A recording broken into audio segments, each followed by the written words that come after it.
March 16th, 1966. I want you to just imagine this for a second. You are in the absolute total black void of space.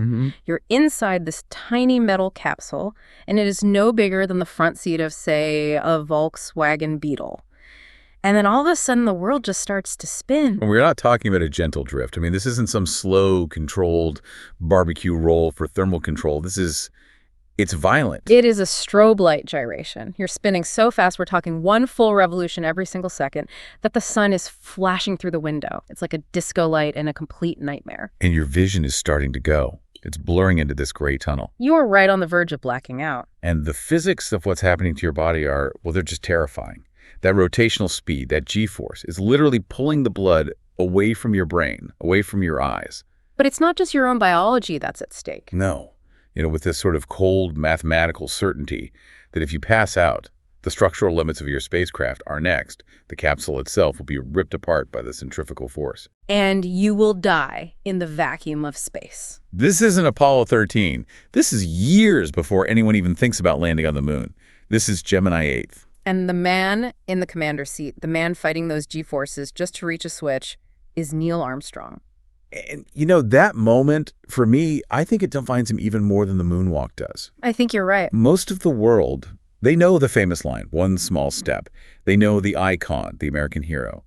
But when you really dig into these flight logs and the oral histories from the Johnson Space Center, you realize how few people really understand how close we came to losing him right there. Or the very specific ice-in-the-veins engineering mindset that saved him. That is the key phrase right there. Yeah. Engineering mindset. It was not luck. It wasn't daredevil piloting. It was a calculation. So that's what we're going to do here. That's our mission for this deep dive. We're going to try and strip away that sort of Captain America image. Yeah. We want to find the human being underneath it all. We're going to look at the pilot, the professor, the grieving father, and the very, very reluctant celebrity. To do that, we've got James Hansen's incredible biography, First Man. We have the actual NASA mission transcripts and some really fascinating accounts from his later life as a professor. We're going to deconstruct the myth to reveal the calculating, humble engineer who, when you get right down to it, just wanted to solve the problem of flight. And to really get that, to understand the man who saved Gemini the 8th, you have to go back. You have to go back to where that problem-solving brain came from. We have to go back to Wapakoneta, Ohio. Born August 5, 1930. So this is Depression-era Ohio. And if you read the accounts of his childhood, his fascination with flight, it wasn't just a hobby. It was almost pathological. It was an obsession. He took his very first plane ride when he was just 5 or 6 years old in a Ford Trimotor. The Tin Goose, which is this loud, vibrating, corrugated metal beast of a plane. I can't imagine. For most little kids, that would be a terrifying experience. But for Neil, it was an awakening. It was like he'd found his calling. But, a lot of kids love planes. What made Neil different? Well, he was building model airplanes, sure, but he wasn't just gluing the plastic pieces together from a kit. He built a wind tunnel in his basement to test his designs. A wind tunnel in his basement? Yeah. That's the difference right there. Wow. He didn't just want to watch them fly. He had to understand the aerodynamics. He wanted to see the airflow over the wings. And this obsession, it just grows. He earned his student pilot's license on his 16th birthday. Think about that for a second. He could legally fly an airplane before he had a driver's license. That's credible. He was, biking to the airfield, scrubbing down planes, just to pay for a little bit of flight time. But the path to becoming a professional pilot, it wasn't a straight line. He goes to Purdue University in 1947, and it's under something called the Holloway Plan. I found this part really interesting because it wasn't just about patriotism for him. It was practical. It was economics. Right. The Holloway Plan was a Navy program. The deal was they pay your tuition, and in exchange, you owe them service. Yeah. But if you look at his university transcripts, Neil didn't just take the naval science classes to be a good soldier. He was there for one reason. Aeronautical engineering. Exactly. He wasn't looking to be a joystick jockey. He was a math guy. He wanted to know how the machine worked from the inside out, from the rivets up. He wanted to understand the equations of motion that govern flight. And then that very specialized education gets put on hold. The Korean War starts, and in 1949, he gets the call. He trains up and eventually finds himself flying the F-9F Panther off the deck of the USS Essex. And he flies 78 combat missions. 78. And you have to remember, the F-9F was an early jet. This wasn't one of the computerized fly-by-wire marvels we have today. You really, really had to fly this thing. It was underpowered by modern standards, and carrier landings back then were unbelievably dangerous. There's one specific incident in Korea that I think it just foreshadows the rest of his career perfectly, the wing incident. Oh, yeah. This is a classic case study in the Armstrong temperament. So he's flying a low bombing run. We're talking 500 feet off the deck, just screaming over these freight yards. He's pushing the envelope. And his right wing slices right through a cable. It was almost certainly a trap. An anti-aircraft cable strung across a valley to catch low-flying planes. And it shears off 6 feet of his wing. 6 feet. Just gone. Now, aerodynamically, that plane should not be able to fly. The lift imbalance alone should have sent him into an uncontrollable roll straight into the ground. I mean, the basic lift equation depends on wing surface area. You lose a huge chunk of it on one side. Your plane drops on that side, and you spin in. It's that simple. Most pilots, even really good ones, would have punched out. They would have ejected immediately. But not Armstrong. He runs the calculation in his head in a split second. He knows that if he ejects right there, he's coming down in enemy territory. He's going to be a POW. Or worse. So he fights it. He battles the controls. He has to use this extreme aileron input just to counter the missing lift, keeping his speed way up to prevent a stall on that damaged side.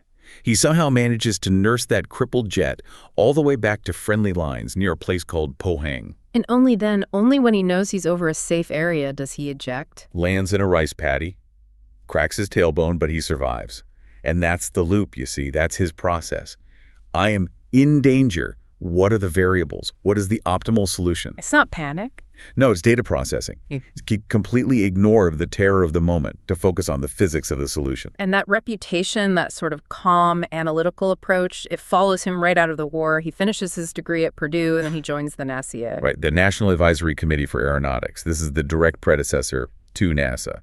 And he gets assigned to Edwards Air Force Base. The high-speed flight station. Which is just the coolest name. I mean, this is the absolute golden age. You've got guys like Chuck Yeager breaking the sound barrier. You've got the Century Series fighters. And then you have the X-15. The X-15 really isn't a plane in the traditional sense, is it? It's a rocket with a windshield. That's the best description I've heard. They drop you from a B-52 bomber at high altitude. You light this massive engine, and you just hold on for dear life. Armstrong flew it 7 times. And the numbers are just staggering. We're talking altitudes on the edge of space over 207,000 feet and speeds hitting Mach 5.74. That's almost 4,000 miles per hour. Unbelievable. There's a story from his X-15 days that I think shows the other side of that engineering curiosity. It's called the bounce incident.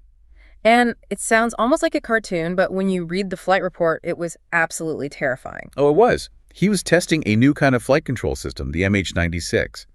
And on his re-entry, he can't get the nose down. The nose of the X-15 is too high. So he literally bounces off the top of the atmosphere. Exactly like a stone skipping on a lake. It's the same principle.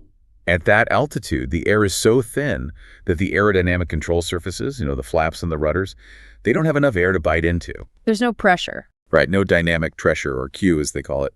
So moving the control stick does absolutely nothing. He's just a ballistic object, a rock.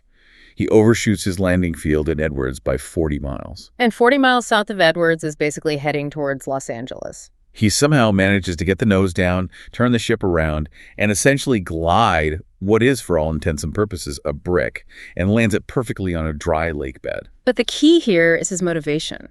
Exactly. When you read the debriefing, he wasn't doing it for the thrill. He was testing the edge case. He wanted to know what happens to this machine when the dynamic pressure drops to 0. He was gathering data.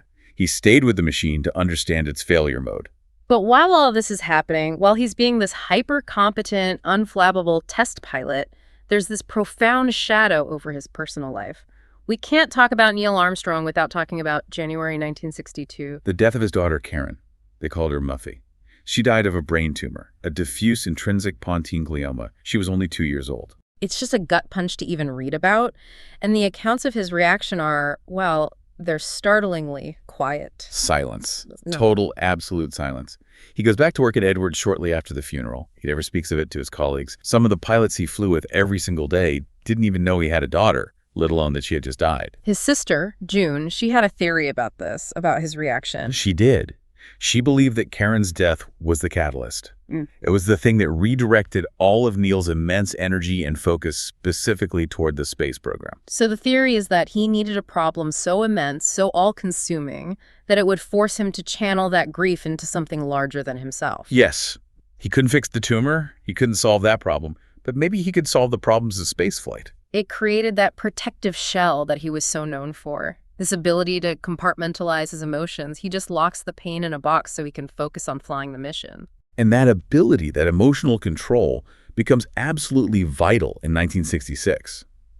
He joins the astronaut corps in '62, the group they call the New Nine, and he gets his first command, Gemini 8th. Which brings us right back to where we started, to that terrifying spin in orbit. Let's actually break down exactly what went wrong there, because the sort of Hollywood version of it glosses over the mechanics. Okay, so the main mission objective was the first ever docking between two vehicles in space.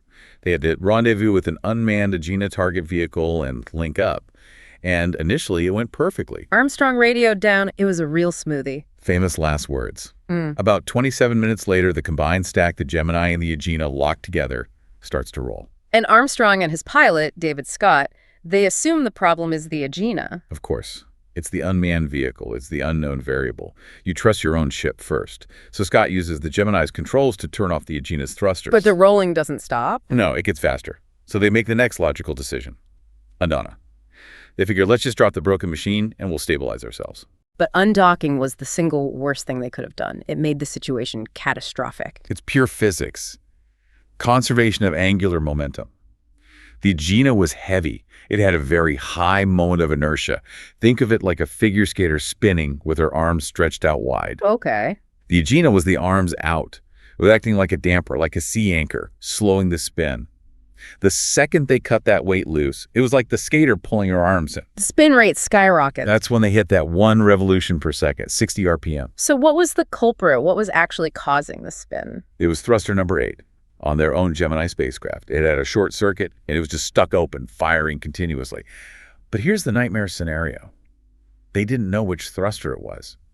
They couldn't just flip a switch to turn off the bad one because the control panel didn't give them that information. So Armstrong is spinning once per second, his vision is graying out, and he has to make a choice, completely blind. So he does something radical. He decides to shut down the entire OAMS, the Orbit, Attitude, and Maneuvering System. These are the main thrusters you use for moving around in space. He kills the whole system. And then he activates the RCS. The reentry control system, yes. Now, why is switching to the RCS such a huge deal? Why not just use it to stop the spin and then carry on with the mission? Mission rules. It all comes down to the mission rules. Yeah. The RCS has its own separate fuel supply, and its only designated purpose is to keep the heat shield pointed in the right direction during reentry. It's a safety system. It's your only safety system for landing. If you tap into that fuel for any other reason, the rules state you must come home immediately. You have compromised your safety margin. So the instant he flips that switch, he knows the mission is a failure. He is actively choosing to abort. He had to choose between saving the mission objectives or saving the crew. And he didn't hesitate for a second. He flipped the switch, used the RCS thrusters to, bang, bang, bang, counter the spin, and stabilize the craft. They splashed down in the Pacific not long after. I've read that some of the other astronauts, some of the more hyper-competitive types, kind of criticized him for it later. Oh, yeah. The Monday morning quarterbacking was intense. Maybe he could have isolated the thruster. Maybe he could have saved the mission. But Flight Director Gene Kranz, he shut that down immediately. He did. He recognized that the system had failed, not the pilot. And that moment, that decision, it proved to NASA management that Neil Armstrong was the guy you wanted in the commander's seat when the chips were down. He prioritized survival. He made the hard call with that ice in the veins calm. Which, of course, leads us inevitably to Apollo 11. But before we get to the main event, there's one more near-death experience that I think is just essential to understanding his nerves of steel. The flying bedstead. The LLTV, Yeah. the Lunar Landing Training Vehicle. It was this absolutely bonkers contraption, a big, ungainly metal frame with a downward-pointing jet engine to cancel out 5/6 of Earth's gravity, to simulate flying in the moon's gravity. And it was notoriously unstable. A complete death trap. So, May 6, 1968, Armstrong is flying it at Ellington Air Force Base. And the control system fails. Yep. Helium pressure is lost in the propellant tanks. The whole vehicle just starts pitching over out of control. Now, if it turns completely upside down, the ejection seat will fire him straight down into the concrete. So he has to wait. He waits until the absolute last possible fraction of a second to make sure the trajectory is clear of any buildings on the ground, and then he ejects. And the vehicle explodes in a massive firewall just yards away from him. And the legend, which has been corroborated by multiple witnesses, is that he gets up, brushes the dirt off his flight suit, and just goes back to his desk to finish some paperwork. He just goes back to his desk. Alan Bean, another astronaut, apparently came into his office later and said something like, "Hey, Neil, I heard you had a dead stick landing today." Neil just kind of mumbled, "Yeah, I lost the LLTV." The only injury he sustained was that he bit his tongue during the landing. A bitten tongue.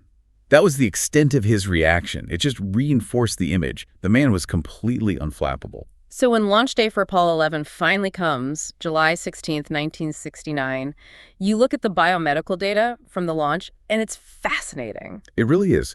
During the launch, the most intense part of the flight, Buzz Aldrin's heart rate was 88 beats per minute. Michael Collins was at 99. And Neil Armstrong. 110. Which is, I mean, it is elevated, but for sitting on top of a 36-story controlled explosion, it's incredibly low. He was pumped, but he was in control. He was focused. He knew the risks better than anyone. He knew every single bolt, every valve, every line of computer code on that machine. Okay, let's fast forward now. The descent. The Eagle is heading down to the lunar surface, and then the computer starts yelling at them. The 1202 alarm. Right, and this is often misunderstood in popular culture as a computer error. It wasn't an error, it was a warning. The technical term was an executive overflow. So put that in, modern terms for us. Okay, imagine your laptop is trying to run a really heavy video game and a full virus scan and render a 4K video all at the same time. The CPU usage hits 100%. It starts lagging. Right. Your computer has to decide what to drop. The Apollo guidance computer was designed to prioritize the important stuff. Firing the engine, keeping the ship upright, and drop the low-priority tasks, like updating the numbers on the display. So the 1202 alarm was basically the computer saying, hey, I'm overloaded, I'm rebooting the non-essentials, but don't worry, I'm still flying. Exactly. And the cause was the rendezvous radar. It was left on in the wrong mode, and it was flooding the computer with thousands of pieces of data per second that it didn't need for the landing. So Armstrong sees this flashing yellow alarm light. He doesn't panic, he doesn't abort, he just keys the mic and calmly asks Mission Control, give us a reading on the 1202 program alarm. And thank God the guys in the back room at Mission Control, a guy named Jack Garman and Steve Bales, they had actually simulated this exact failure just a few days before in a training exercise. No way. Yeah. They knew what it was. They knew it was safe to proceed. So they gave the go call. But the distraction must have been massive. You're trying to fly this thing that's never been landed before. Your fuel is getting low, and the dashboard is just screaming at you. And at the same time, Armstrong is looking out his little triangular window, and he sees a problem that the computer can't see. The landing site? The auto-targeting system was taking them long. It was aiming them straight for the middle of West Crater. This thing was the size of a football field, and it was surrounded by boulders the size of Volkswagen Beetles. If they land there, they tip over or they smash the engine bell on a rock and they're stranded forever. Right. So Armstrong takes over. He switches the computer to program 66, which is semi-automatic control. He's now essentially flying the lunar module like a helicopter. He pitches it forward, flying horizontally, skimming over the crater, just looking for a clear spot to land. But flying longer means burning more fuel. And the fuel state was getting critical. You can hear it on the mission tapes. Mission Control is calling out 60 seconds, then 30 seconds. And that's not 30 seconds of gas left in the tank. No, that's 30 seconds until the bingo call. That's the point of no return, where they have to abort the landing and fire the ascent engine or they will crash. And he puts it down with, less than a minute of fuel left to that abort limit? By some estimates, it was closer to 20 seconds. And then you hear the calmest announcement in human history. Houston, Tranquility Base here. The Eagle has landed. And in Mission Control, you can see the flight controllers. They were literally turning blue from holding their breath. Neil barely even raised his voice. Incredible. We all know the moonwalk, of course. One small step. But I want to focus on what happened after the walk, the part of the mission nobody ever talks about, the so-called sleep period. If you can even call it sleep. They were scheduled to get some rest before they had to launch back up to rendezvous with Michael Collins. But the conditions inside the Eagle were miserable. It's freezing cold, right? about 61 degrees Fahrenheit, so around 16 Celsius.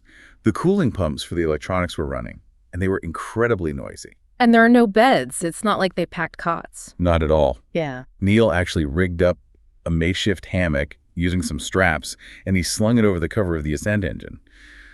Buzz Aldrin just curled up on the floor.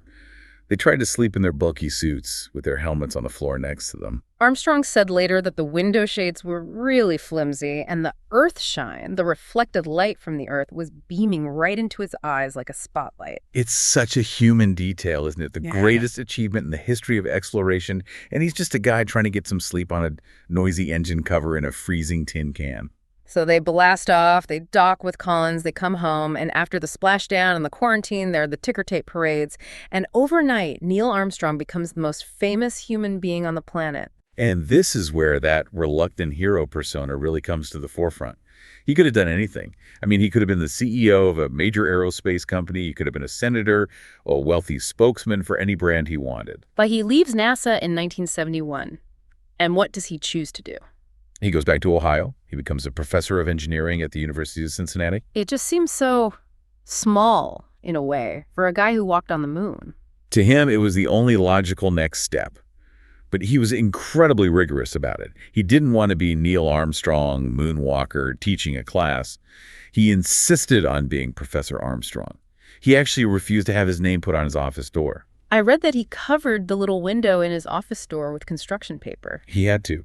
Students were literally forming human pyramids, standing on each other's shoulders, just to peek through the transom window to see the moon man grading papers. It drove him crazy. And by all accounts, he was a very tough grader. He taught aircraft design and experimental flight mechanics. He really wanted to be taken seriously as an academic.